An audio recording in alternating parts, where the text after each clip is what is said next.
Israel and the United States have already lost this war. And let me tell you what I mean.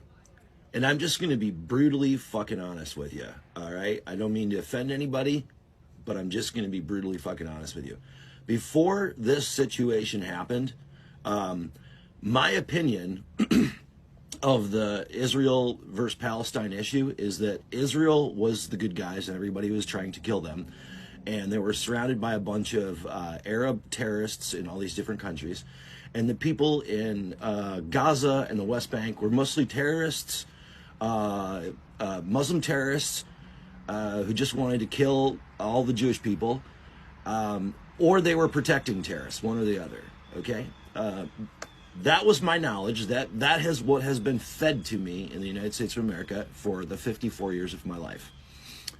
Now, I have educated myself on the situation. I know about Nakba and Tantura. I know about the Israeli PR firm of Hasbara. I mean, I've now started to educate myself on this stuff. I've said to myself, well, why is all this happening? And so I learned about the 1953 CIA coup toppling the government of Iran, and then how that sparked the Iranian Revolution in 1979, which basically that it was the foundation of terror as we know it in the Middle East, right?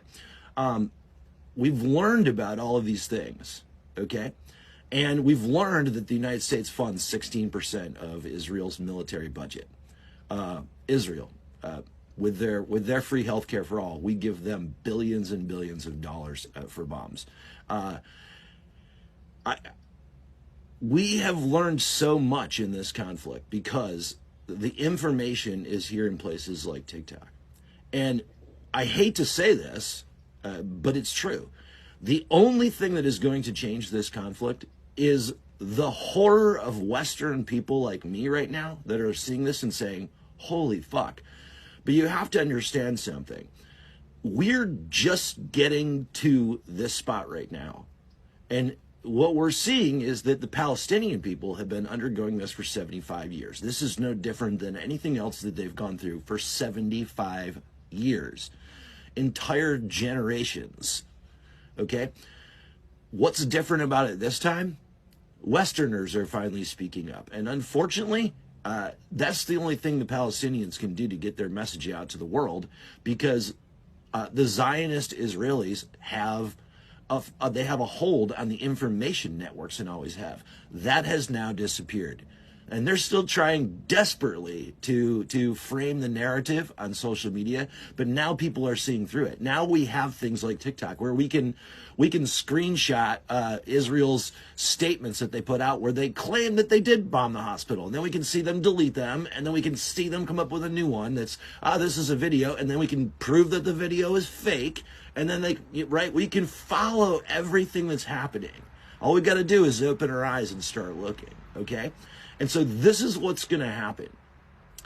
Israel's money is going to dry up from the United States. Right now, there's one thing that unites Democrat and Republican politicians and media in the United States, and that is the support for Israel. That's what it is. Unfucking believable that there's nothing else that Republicans and Democrats are aligned on. America is in bed with the Zionist Jewish lobby. And we see that now, and we are going to dry that motherfucking funding up, let me tell you. It may seem like, we've been trying to do this for years and years and years and years, but it just never works. Yeah, it's going to work now because white people like myself are finally fucking telling the story of the Palestinian people.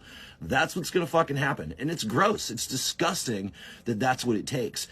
But it's here, and we are going to fucking hold them accountable. Like, I'm telling you right now, I've made a solemn fucking promise to myself and here vocally on TikTok. I will never vote for another politician under any circumstances who supports the funding of Israel. Period. And I'm just one guy with a small platform. But let me tell you, there's more of me and more of me and more of me. And I'm going to keep educating people, and they're going to keep educating people. And we're all going to just fucking say, we will no longer vote for anybody who funds Israel. And I'm telling you, when that fucking happens, the state of Israel that you know of today will cease to exist. It will either adapt and make peace, or it will be destroyed because they won't have any fucking money anymore. Because the only reason Israel is alive today is because of America's money. Period. That's the reality of the situation. And so how do I see this ending? Not only with a marked change in what Israel is right now, but the freedom of the Palestinian people. And then I see this influencing many, many, many other revolutions across the world, just like the American Revolution did, right? That's what's going to happen. People are waking up, and I can't wait for it.